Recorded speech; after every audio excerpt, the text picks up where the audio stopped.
Hey, Mexipino, welcome in.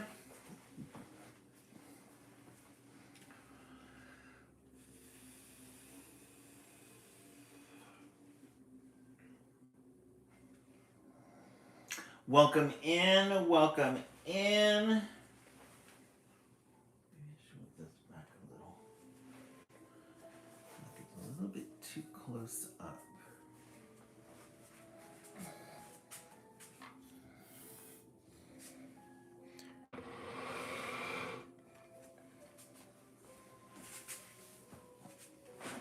Let's see. There we go.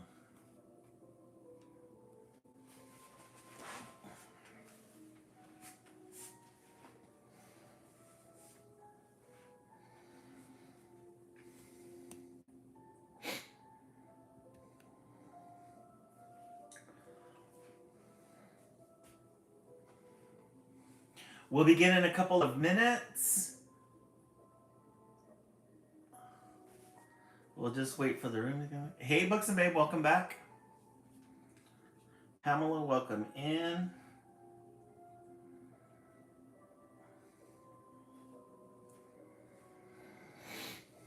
Michelle Fitz, welcome in. Welcome in, welcome in.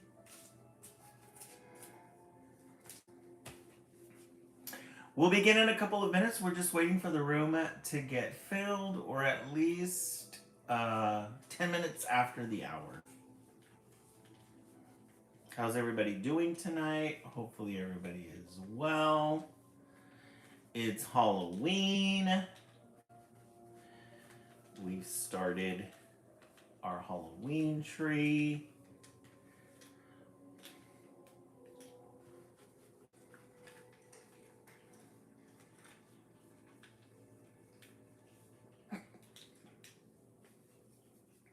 Autumn, welcome in. I had to put my readers on. We'll begin in a couple of minutes. Hopefully everybody's doing okay.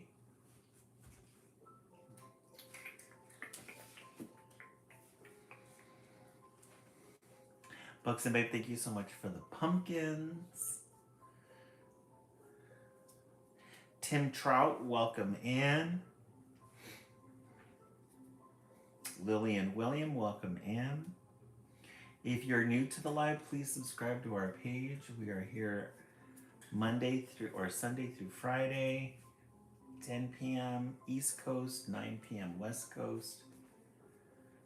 We read 4 children's literature books.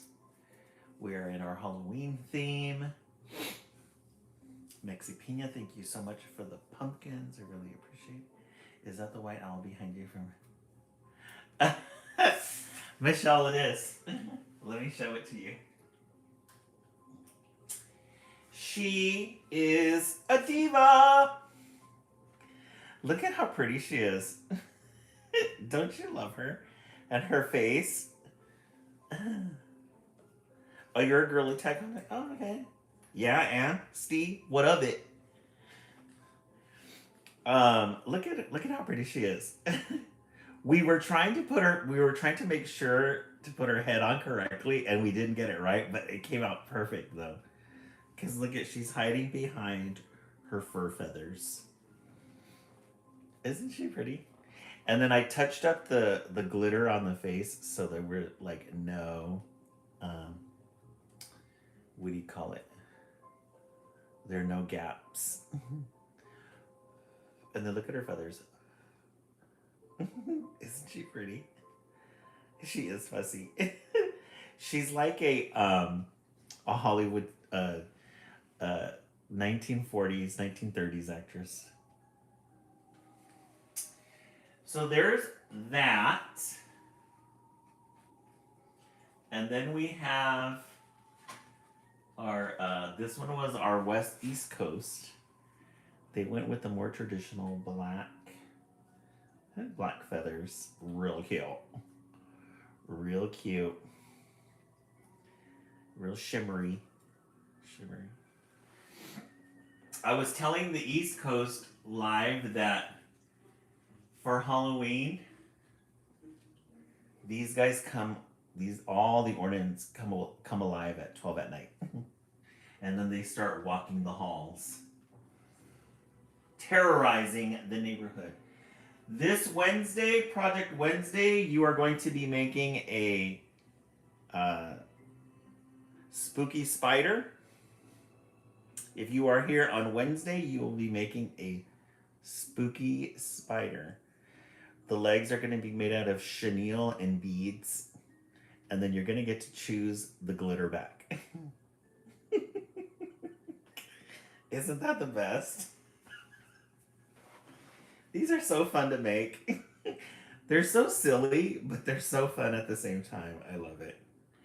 And then with little spider webs so she can hang on the tree. Dylan, I don't have a 3D printer. That would be fun to make art projects with. So tune in on Wednesday. I'm thinking we're going to stick with black, but I'm going to go to Michael's this week and see if we can get different colored pom-poms. Because I think we can get some like white ones or maybe some pink pom-poms. That would be really cute, wouldn't it? Oh, you subbed? Thank you so much, Caleb Bose. I appreciate that. I'll sub to your page as well. So this Wednesday, tune in for Project Wednesday. You'll be making a spooky spider. We changed our tree. Let me turn off the lights so you guys can see it. We changed our fall tree. All the leaves have fallen off. And now it's completely orange. You can't see that because of all of our decorations. But look at how spooky it looks. Doesn't that look fun? Get a bamboo lamp. Yeah, Lori, isn't it fun? And then the YouTube background. That's amazing. They got some really cute backgrounds from YouTube. I can't wait to yes, it is spooky season. Some really good backgrounds. Really good backgrounds. So we got our scarecrows. Our squirrels are up here. Here's our other squirrel. Shimmering squirrel. So much fun.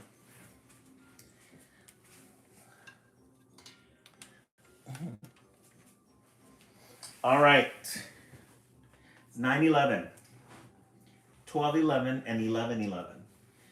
Let's dig into the arguments. Oh, we're going to start with, yes, Artie the Acorn is up there. And we got these little Dia de los Muertos skeleton faces for decorations. We put them on there. So when you give any of the gifts for the live, that goes towards our monies, our art monies, our decoration monies, our candle monies. Any money that you donate, we give back to the community. We're a poor but proud community family. Okay, we're going to start back with our anthologies. We started reading Frog and Toad again. If you are an OG to the live, you have heard our Frog and Toad storybook favorites. Today, we are going to be reading The Story. The Story. One day in summer, Frog was not feeling well. Toad said, "Frog, you are looking quite green." "But I always look green," said Frog. "I am a frog." "Today you look very green even for a frog," said Toad. "Get into my bed and rest." Toad made Frog a cup of hot tea. Frog drank the tea and then he said, "Tell me a story while I'm resting." So there's Frog and Toad. Toad not feeling well. His friend Frog comes, gives him some tea. Look at the cozy little room. He's got the little plates here in the kitchen. He's got this little stained glass window. And then like his room is like in the attic.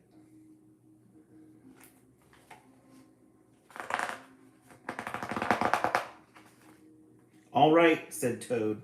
Let me think of a story to tell you. Toad thought and thought, but he could not think of a story to tell Frog. I will go out on the front porch and walk up and down, said Toad. Perhaps that will help me to think of a story.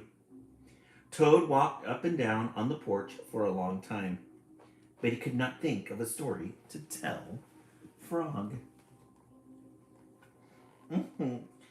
Lori, right? Frog and Toad, they're just two peas in a pod. So he told his friend he was going to tell him a story, but he couldn't think of anything right away, so he went outside to go think. Then he went out on the porch and was kind of pacing back and forth, thinking of a story to tell his friend. Then Toad went into the house and stood on his head. Why are you standing on your head? Asked Frog. I hope that if I stand on my head, it will help me to think of a story, said Toad. Toad stood on his head for a long time, but he could not think of a story to tell Frog. These two are hopeless. He could not get a story to tell, so he ends up on his head.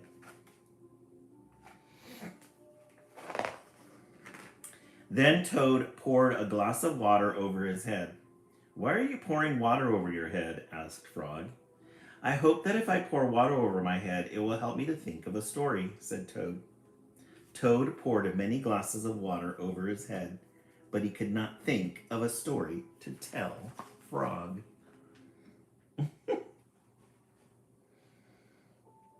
He is just trying everything he can. He just can't think of a story. But he's entertaining him with his antics. Then Toad began to bang his head against the wall. Why are you banging your head against the wall? Asked Frog. I hope that if I bang my head against the wall hard enough, it will help me to think of a story, said Toad. I'm feeling much better now, Toad, said Frog. I do not think I need a story anymore. Then you get out of bed and let me get into it, said Toad, because now I feel terrible. Frog said, would you like me to tell you a story, Toad? Yes, said Toad, if you know one. So he beat himself up and ended up injuring himself. Books and Babe, thank you so much for those. I appreciate that. And so they ended up switching because his friend was feeling better. Once upon a time, said Frog, there were two good friends, a frog and a toad. The frog was not feeling well. He asked his friend, the toad, to tell him a story. The toad could not think of a story. He walked up and down on the porch, but he could not think of a story. He stood on his head, but he could not think of a story. He poured water over his head, but he could not think of a story. He banged his head against the wall, but he still could not think of a story. Then the toad did not feel so well, and the frog was feeling better. So the toad went to bed, and the frog got up and told him a story. The end. How was that, Toad? Said Frog. But Toad did not answer. He had fallen asleep. It worked for him. He created the story, and then he benefited from it. The end. Our next story is The Lost Button. Frog and Toad storybook favorites. Yeah, all his brainstorming made him sleepy. You're right. Frog and Toad, let's go ahead and take a vote. Always a good way to start the live with an anthology. Frog and Toad storybook favorites. Let's take a vote. What did you think? I definitely give this a 10. I definitely give this a 10. Let's see what everybody's vote is in the comment section. Bucks and Baby give it a 10.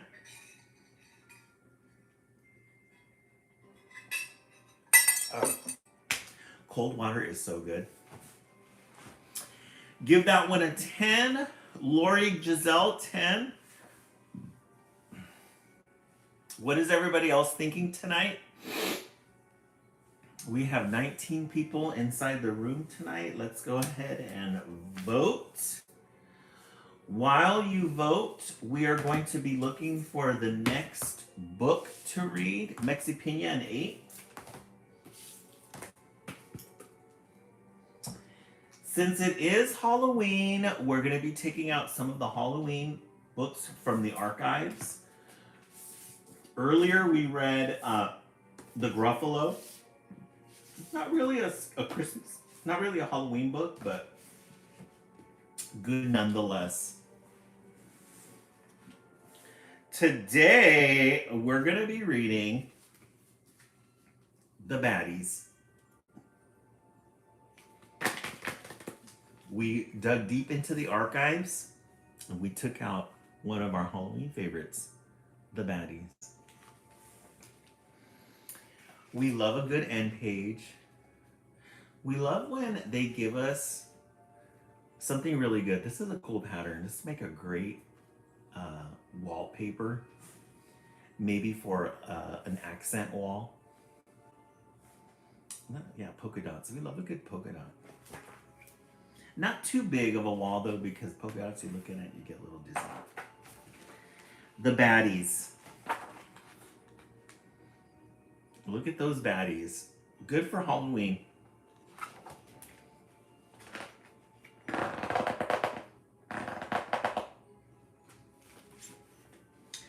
There once lived a troll and a ghost and a witch. They were horrible baddies, all three. They never said sorry or thank you or please, and their hearts were as hard as could be. And the worst thing about the three baddies, the troll and the witch and the ghost, was the fact that all three of them liked being bad. And what's more, they all liked to boast. Okay, so we have these three baddies. A troll, a ghost, and a witch. And then you got some birds just kind of hanging out. They all like to be bad. And they pretty much bragged about it. They were boastful about it. You got some squirrels here. These illustrations are really, they're very particular of this illustrator. The same one that illustrated The Gruffalo. Hey IDK, welcome in. We read The Gruffalo earlier. It's the same illustrator. Lots of details in the pictures. Look at the witch. She's got this little robe, this little dress on. She's got this little frog. Yeah, Books and Baby, look like this. It's the same ones, huh? And then the ghost. Lots of details. Not just pictures, but details. You gotta look for the details. And you look at the little butt cat in the back. And you got this. Yeah, she is ready to do some magic spells. Lots of details. You just can't change, you just can't look at the pictures. You have to look for the details. Look if there's a little bug there. Mushrooms.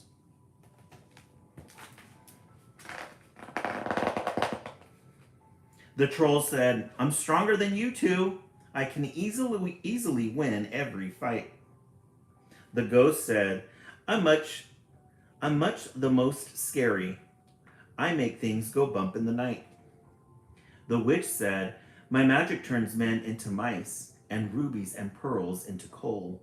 So you'd better beware, or you'll end up as frogs, or maybe as toads in the hole." So each one is boasting that they're the most scariest of the three. Now you've got the troll, the rabbit, and then you got the ghost. Look at the owl. Woo. Little mouse. We love a good moon in children's literature. And then the witch. She's the most fiercest one. She says that my magic turns men into mice. You got some frogs here as well. The cat. Yeah, we love a good moon. Then you've got the ghost and the troll behind her. They're all trying to outperform one another. She's got her book of spells. You've got the cat, the hat. That looks like maybe a slug. She turned somebody into a slug, and she's got a little wand.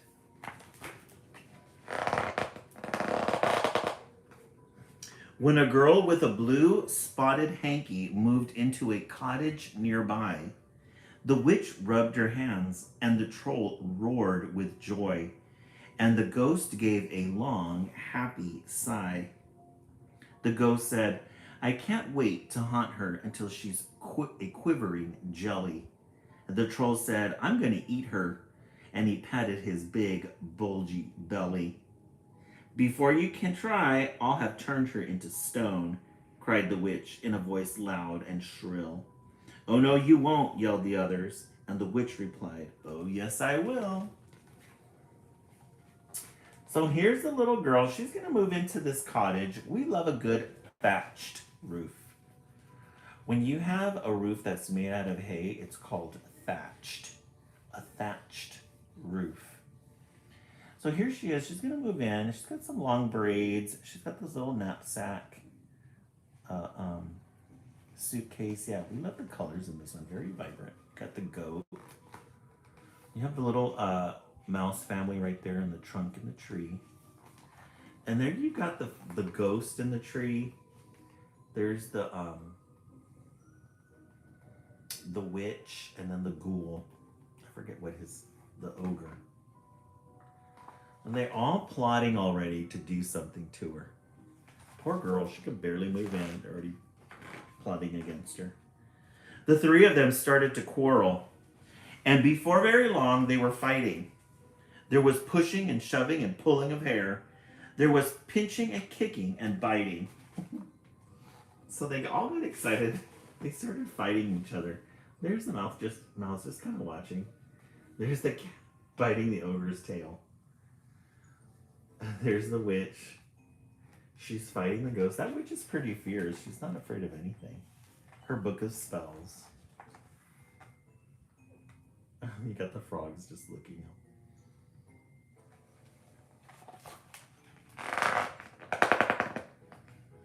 "Enough!" squeaked a mouse, who had heard every word. "Let's find out who's really the worst. Could anyone steal the girl's hanky? I wonder who'd like to go first." The mouse, the instigator. There's the little girl. She's minding her own business. Minding her business, and there's people plotting against her. So he said, "You guys need to settle down. Let's see who can steal her hanky first."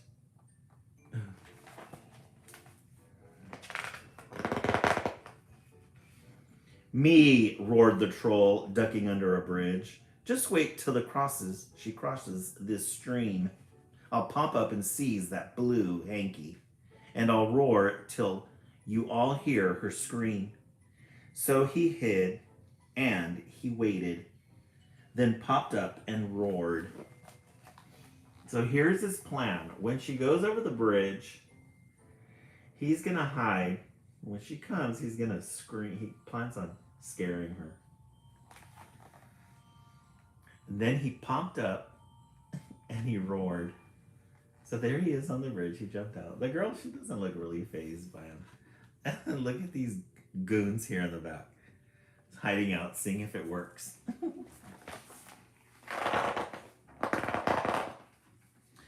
But the girl didn't tremble or yell.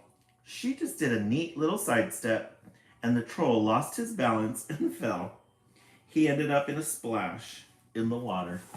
Yeah, she wasn't fazed at all. She just kind of moved aside. He fell through. And the other two laughed. Tee-hee. The girl trotted off with her hanky, and the troll was as wet as could be. She showed him. Look at the fish. Everybody's just kind of watching.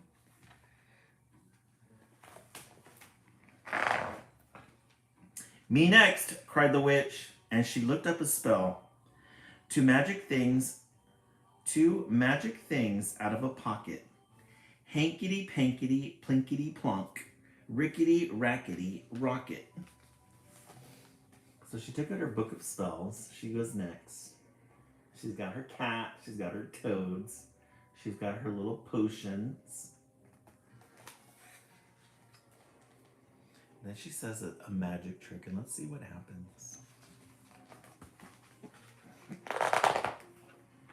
She chanted the spell with a weave of her wand, and from the girl's pocket there flew a toffee, some string, and a worm, while the girl sneezed into her hanky. Achoo!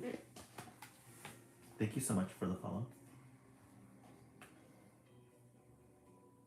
So she got her hanky out. Let's see how close the witch can get to it.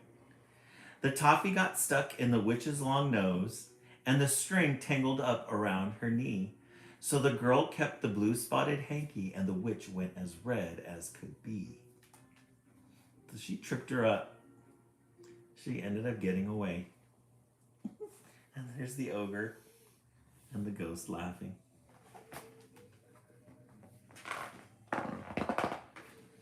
My turn, said the ghost with a giggle. I'll hover around till it's night. Then I'll glide through the wall of her bedroom and give her a terrible fright. I'll moan and I'll groan and I'll rattle my chains till she howls and she wails, just like me. Then I'll sidle away with the hanky and leave her as scared as can be. So now it's the ghost's turn. He thinks he's got it. Hey, from the attic, welcome in. But when he appeared in her bedroom, there she is in her room. She's got her little stuffed animal, her little lamp, her little book. There's the ghost. He's ready to scare her. Let's see if he has any luck. The girl said, "Poor ghost, can't you sleep? Perhaps a hot bath would be helpful. Or else you could try counting sheep." Hey, Tartini, welcome in. So a lot going on in this picture. We're going to have to start on this side. So her little room, she's got this little fireplace here. She's got a roaring fire with a little tea kettle. She's got some little fixtures up here on her mantle, her little candle. She invited the ghost to take a bath because she's thinking that he can't sleep. There she is inviting him. There's the ghost. What? Look at the rabbit.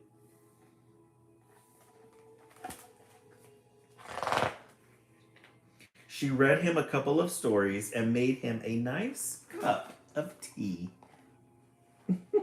She turned it around. He's like foiled. Then she waved him goodbye with her hanky, and the ghost was as cross as could be. She still was able to keep that handkerchief. Remember, that's what they want to get, but they seem to keep failing.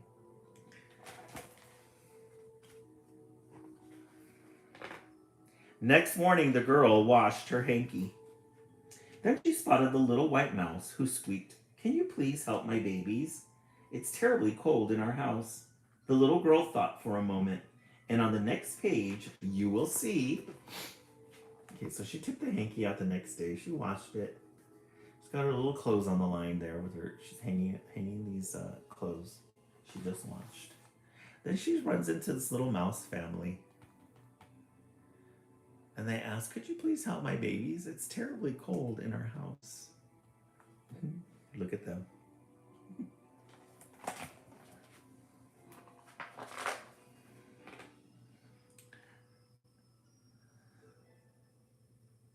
Aww. That the mice got the blue spotted hanky and they were as snug as can be. Aww. So she ended up getting the little blue hanky. Hey, Side Joe, 2 more books. So she got the little hanky, she gave it to the little mouse so they could be nice and snug in their little tree home. the spider. Look at that spider just hanging there. It's ugly, furry. So the baddies were soundly defeated, and they said to each other, "Let's pack." Yeah, they were done. They were done. They were finished with their shenanigans. Then they went off to stay with the ogre, and none of them ever came back. Look at a sad bunch. The dog. Rottweiler, probably.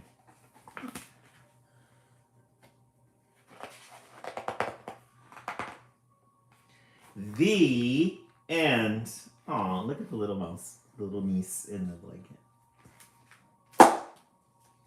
The Baddies. A good second book for the library. You guys are getting really good titles tonight. For our first Halloween night, you guys are getting really good titles. We started the live with Frog and Toad, the anthology. Then we followed that up with the Baddies 2. You always give us good titles every night. Books and Babes. Some nights a little bit weaker than others. But tonight, definitely 2 out of 2 so far. Okay, let's see what we have here in front of us. We gotta dig through the books. I know I have, I did a library haul and I haven't gotten to these ones. So we're gonna take a break from the Halloween ones. We're gonna dig through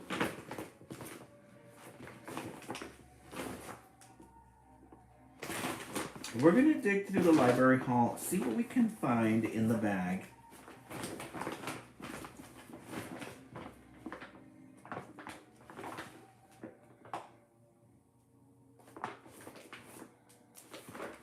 I have to look through all of them before I choose one. Let's do this one.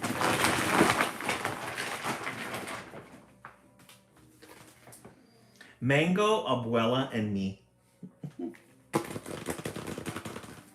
Mango, Abuela, and Me. We love a good cultural children's literature book. Love a good orange. Love a good orange and page.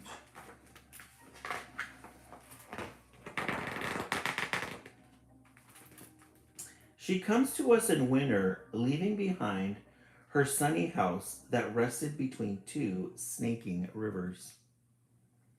Her old place was too much for just one, Mommy tells me as we make room in my dresser for her clothes. And too far away for us to help, Papi adds. Abuela belongs with us now, Mia, but I still feel shy when I meet this faraway grandmother. So Grandma's moving in, Abuela. She's getting a little bit too in her senior years to be by herself. So the family's moving her in. This was her home. She looked like she lived on an island.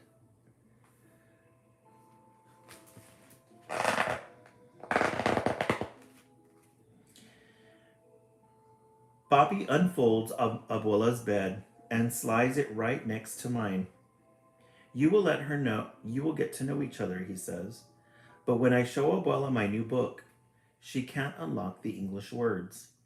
We can only look at the pictures and watch Edmund race on his wheel.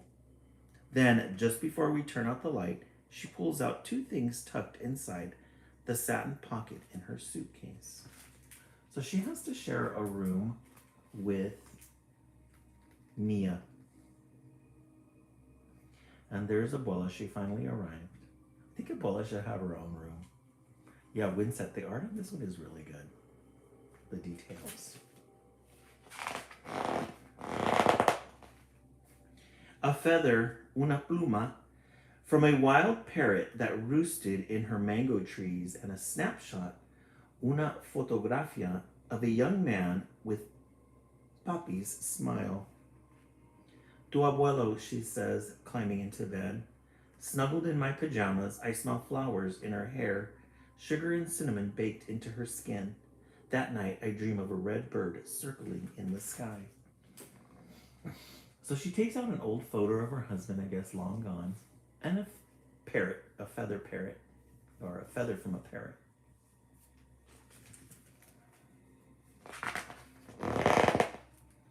The rest of the winter, while Mommy and Papi are at work, Abuela waits for me to get home from school. Then we bundle up in thick socks and handmade sweaters to walk to the park and toss bread to the sparrows. My Espanol is not good enough to tell her the things an abuela should know, like how I am the very best in art and how I can run as fast as the boys. So they're establishing their relationship, but she's not able to speak Spanish yet to Cabrola. Oh, P, thank you so much for joining us. And her English is too poquito to tell me all the stories I want to know about Abuelo and the rivers that ran right outside their door. With our mouths as empty as our bread baskets, we walk back home and watch TV. So they're very limited in their communication. But they have a bond, a family bond. So they move back, they're walking back to their home. Looks like they live in this city. Abuela's probably homesick. She probably lived by herself in that one home for a long time. Now she's got to start all over again. Abuela and I can't understand each other, I whisper to Mommy. Things will get better, Mommy says. Remember how it was with Kim. Kim is my best friend at school. When she was new, our whole class helped teach her English words. Now, Miss Wilson sometimes has to say, please be quiet, girls. Others are working. So she's already had experience with a friend who doesn't speak English. So she's going to do the same thing with Abuela. There's her mom. They're washing dishes. And there's the two girls. One of them couldn't speak English, but now she can't keep quiet. Teacher has to tell them. Too much talking. After school the next day, while Abuela and I are making meat pies for our snack, I pretend I am Miss Wilson. Dough, I say, pointing to the ball. Abuela says, dough, masa, and rolls it flat. Masa, I say. She drops a spoonful of meat in place. Carne, carne, I say. Meat, pasas, raisins, aceite, oil. So they're cooking together and they're going back and forth with the English and Spanish language. Got all these ingredients here. Eggs, a rolling pin, the dough. It's like they're having a good time. Then I remember the word cards we taped in our classroom to help Kim. So, while Abuela fries our empanadas, I put up word cards too until everything is covered, even Edmund. Soon we are playing Oi Ed, hear and say, all around the house. But that night, she still calls my pillow a palo, and she says Edmund is a gangster. We'll keep practicing, I whisper. So they put these little word cards all over the house. Lamp, phone, cup, vase. That was nice of her to do that, so she could learn English. Sweater, pillow.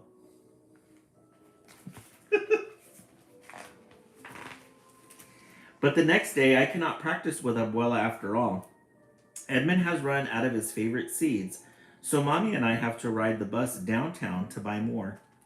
Sometimes there are kittens sleeping in the pet shop window, but when we arrive this time, something even better is behind the glass. So they're out and about shopping. And let's see what they see behind the glass. Look, I say, the window has become a jungle filled with birds. And right in the middle is a parrot staring at us with black bean eyes. I press my nose to the glass, thinking of the red feather Abuela gave me. Let's buy him, I tell Mommy. But Mia, you already have Edmund, Mommy says. Oh, not for me, I say, for Abuela, like the parrot that lived in her mango trees. He can keep her company when I'm at school. Oh, that was nice of her to think about the parrot. Birds. Parakeets. I remember my grandma loved parakeets. She always had parakeets. Grandma loved her parakeets. When we bring him home to Abuela, she says, "Un loro, a parrot." We name him Mango because his wings are green, orange, and gold, like the fruit. During the day, Abuela teaches him how to give beaky kisses and to bob his head when she sings Los Botillos to him. Buenas tardes, Mango, Abuela says, opening his cage door when I get home from school. Good afternoon, I say and give him a seed. Soon, Mango calls to me even before we open the cage. Buenas tardes, he says when I open the door. Good afternoon. Yeah, that's keeping Abuela busy. It's keeping her active because she's teaching the parrot how to talk. Mm-hmm. Yeah, this one has really good illustrations and very unique. Abuela, Mango, and I practice new words every day. Mi español gets faster, and Abuela and Mango learn the days of the week, all the months of the year, and the names of coins. How did he learn all that? Bobby asks when we show him all that Mango can do. Abuela winks at me and gives Mango a piece of banana. Banana, peel and all. Practice, she says. So Grandma's been hard at work teaching the parrot how to speak. And the dad, he doesn't know what's going on. He's a little confused. Before long, Abuela asks me how to say harder things too, so she can talk with the neighbors who stop by. Has the mailman come? It's chilly today. Can I get you some cookies and lemonade? Soon, when friends stop by to see Mango's latest tricks, they can understand everything Abuela says. Abuela, she's acclimating. She's acclimating pretty good. She's got some English. She's learning some English. She's talking to the neighbors. Got some kids there just kind of hanging out by the window. They're the neighborhood kids playing hopscotch.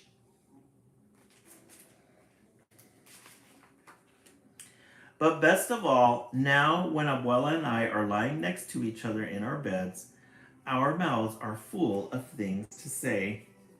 I tell her about my buen dia and show her my best pintura of Mango.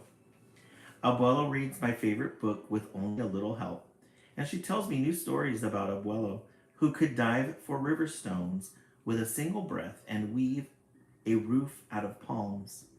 I draw pictures for her. She still misses their old house, she says, but now only a little bit. Aw, they got such a good relationship. They've had some time together, and now they just kind of hang out. That's such a healthy thing for kids and grandparents to do, especially if they have to learn English and Spanish. Mango listens to us for his perch until my eyes grow heavy. Hasta mañana, Abuela, I say. Abuela kisses me. Good night, Mia. Hasta mañana. Good night, Mango calls. And soon we all fall asleep. Mango. Mango the bird.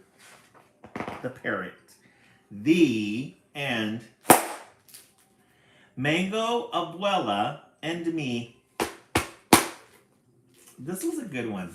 I really like the relationship between the girl and her grandma. It was a good one. All right, let's take a vote. Let's see what everybody is thinking. We started with Frog and Toad storybook. We love a good anthology. We love to start the line with a good anthology. Then we followed that up with The Baddies 2. And we just finished Mango, Abuela, and Me 3. In the comment section, which one is your favorite? I'm going to go with The Baddies. I really like the illustration and I like the story. Mexipina 3. Is this the end of the East Coast or beginning of the West Coast? Lori, this is the West Coast. We are 3 books in. We just finished our 3rd story, so we're going to be doing our last one. Stacy 2. Mexipina 3.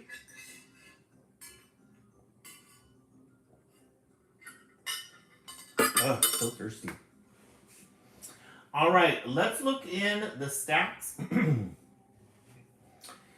We have a lot of our archival pieces here in front of us. We're going to look for the best one to read since it is Halloween. Stacy 2.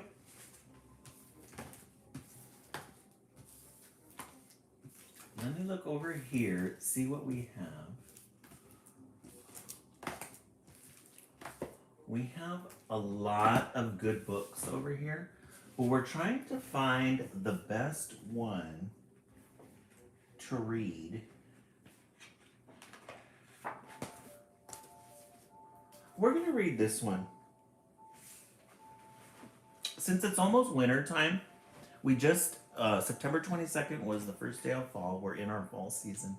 Soon it'll be winter, not till December. But we're going to read Winter Sleep, a hibernation story.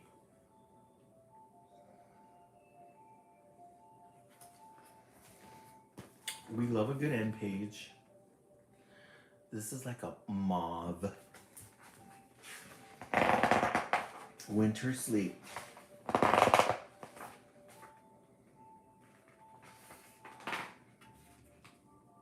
When it was summer, I stayed at Grammy Sylvie's house.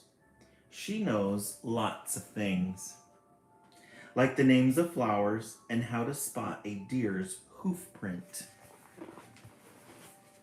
Look at the art in this book, though. You gotta give it to the illustrator. The art in this one is really good. This is Grammy. Grammy, she knows a lot of things. Look at this cottage. They live on a lake. It's like a lakeside cottage with some flowers. Granny. And she has the little lake here with the bridge in front. The crow.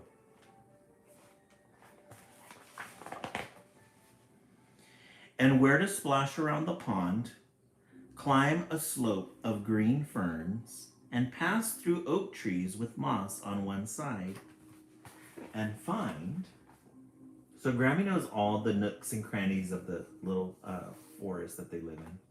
They've got a little pond here. They've got some lily pads, some dragonflies. She helps them up the little hill there.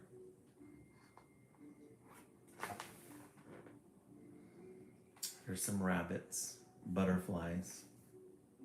And then he finds the secret glade. That's the secret glade.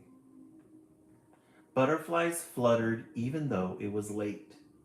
Granny Sylvie helped me to listen for songs of different birds. It was still warm. We stayed right into the summer magic of the night. And we kept so still, we saw the dormouse who lives there run up a hazel tree. So they just took a moment in this patch. And there's the dormouse running up the tree. You got this sunlight. I love this part of the evening, especially if you're by some trees or leaves and you see the sun rays like pushing through the trees. It's so pretty. It's like maybe 6, 7 o'clock at night. Probably cooling down a little bit in this picture.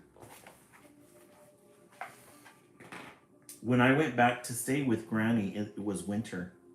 I asked her, can we go out to the secret glade? She said yes, if you can find it. Everything was different.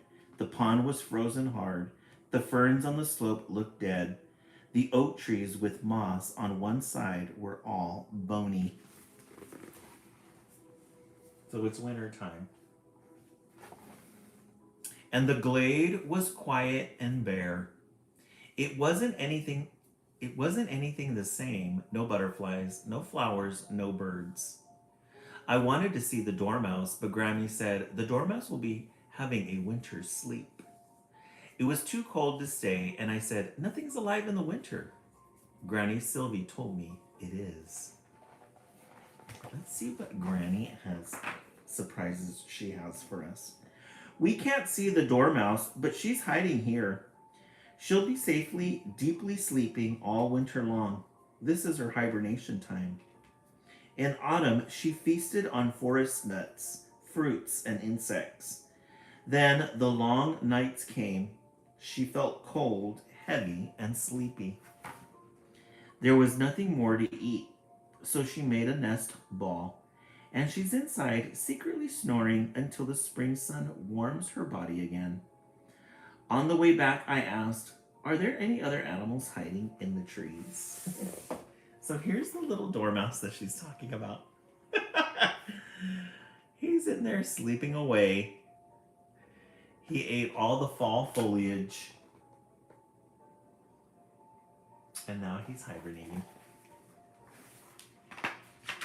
Granny said, yes, lots of bats hibernate in trees. On warm nights, they fly across the forest, chasing insects and pulling spiders from webs.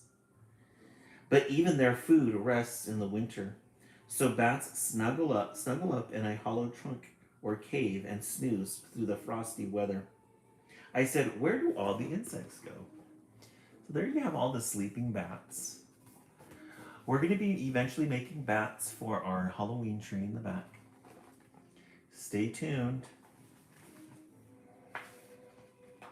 Granny told me, some are sleeping right under your feet. The ground is frozen hard, but down below there are stag beetles waiting to come out. Oh, look at all the insects hidden beneath the dirt, hibernating. Oh, look at the bees. You got some cocoons there. Ooh, that looks like an earwig. The queen bumblebee sleeps in a tiny tunnel. Some moths and butterflies hide underground, often wrapped up waiting for spring. Mother earwigs look after their eggs until they hatch when spring comes. We were coming to the pond, so I asked, what about in the water?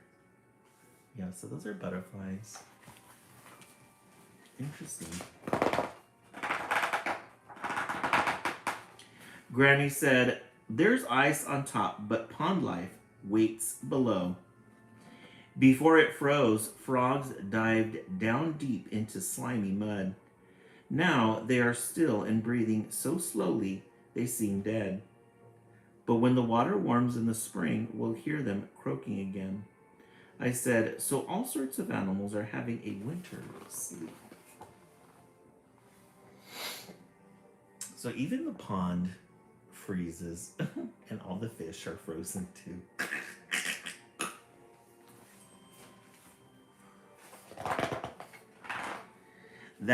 That's right, Granny Sylvie told me. Some even make a special home for winter. A bear builds a den deep in the woods, perhaps in a cave, an old tree trunk, or hidden hollow.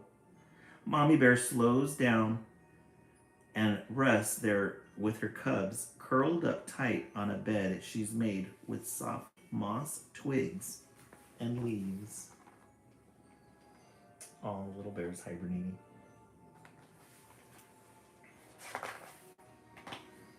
Granny Sylvie was still telling me about the animals in winter when I was in bed. You see, she told me, there's plenty of life tucked up, hiding in the cold. I nodded. I could feel the cozy magic of the dark night outside. And even though it wasn't very late, I closed my eyes for a winter sleep. I like that little bed. He's sleeping all tight. snug tight in there. Grandma's talking to him.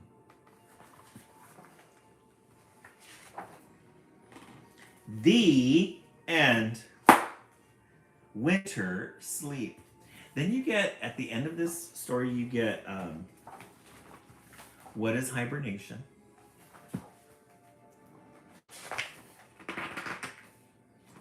Then you get a description of all the animals, mammals that we read about. This is a really good book.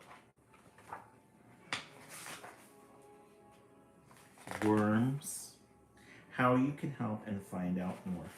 Really interesting. Winter sleep. This is a good one. Good way to wrap up the life. All right, let's look at the books that we've read so far tonight. You guys got really strong titles tonight. I have to agree. We started out with Frog and Toad, storybook favorites. Then we read The Baddies 2. Then we read Mango, Abuela, and Me 3. And we just finished reading Winter Sleep, a hibernation story. Which one is your favorite? In the comment section, let's see. I'm going to go with 2, The Baddies. That one was my favorite for the night. Let's see what everybody is thinking. I think everybody's falling asleep. We have 35 people in here. A little quiet. A little quiet. But that's fine. Mexipina 4.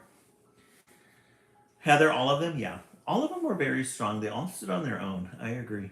Stacy 2. Natalie. Yeah, Natalie 2. We have 37 people in tonight. How many people are in the West Coast tonight, and how many people are in the East Coast? Wyatt, welcome in. Okay, for those of you who joined us late, this Wednesday's Project Wednesday is going to be a black spider. You guys are going to be getting 2 pieces of black pom-poms. Oh, Georgia Peach. Oh, okay, Georgia Peach. I know you're in the East Coast. You're going to be getting 2 black pom-poms with some googly eyes. We have some beads and some chenille for legs, and then you're going to glitter. You're going to choose your color of glitter that you're going to use for the back. Look at that shine. Her butt. It shines. Look at that sparkle. Those are winter, those are fall colors. And then you're going to get a little hanger. That's her web, and she's going to hang on the Halloween tree.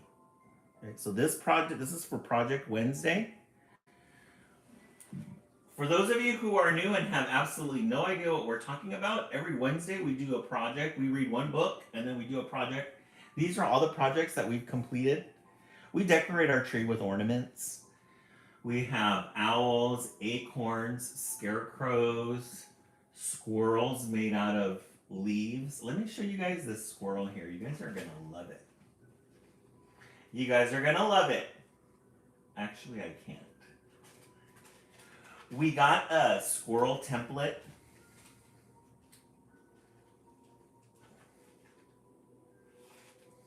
I want to show this to you guys. Hold on.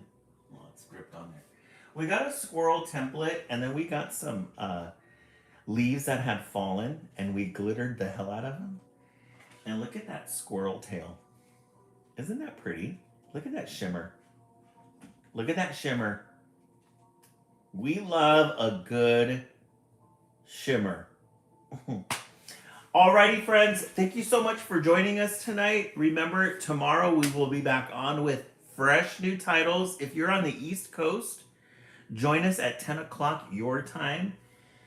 If you are on the West Coast, we will be on at 9 o'clock. If you are Central Coast or in the Central Zones, you will be 11 o'clock and 10 o'clock. Alrighty, friends. Thank you so much for joining, and we will see you tomorrow. Have a good night, everyone.